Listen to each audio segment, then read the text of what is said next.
external event turned their base out. And I think Trump is a great base motivator. But I don't think that seeing Kamala answer hard questions is in fact something, first of all, because like how many people who are not already ready to pull themselves by their tongue over a flaming lake that is then surrounded by a high wall of broken glass to vote for Kamala Harris, how many of those people are ever going to see more than a clip or two from this interview? And they're not necessarily, I mean, this is the tragedy of social media for campaigns, right? They're not necessarily going to see the clip you want. Right. You know, like 10 years ago, you could count on that, like the networks were pretty much going to run stuff that made a Democrat look pretty good. That's not true anymore. And so I think if that was the strategy, it is a bad strategy. I am really not sure why she did that interview. It was an aggressive interview. Yeah.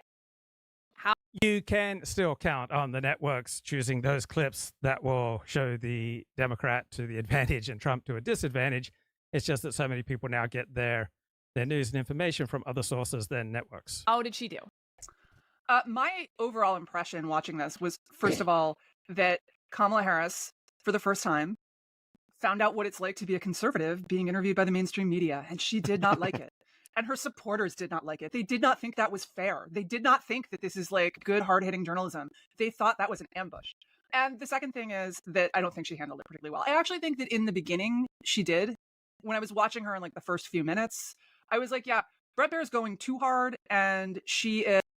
Yeah, I don't think Bret Baier did a good job, right? This kind of gotcha journalism sounds good to your base. Well, it was Musty TV last night. Bret Baier pressed Vice President Kamala Harris on everything from the border to the economy to Joe's mental fitness during her first formal sit-down interview with Fox News as vice president. And with less than 3 weeks to the election day, the Democratic nominee trying to make the case that she offers a new way forward. Okay, let's show the actual interview. Vice President, thank you for the time. Thank you. It's good to be with you, Brett.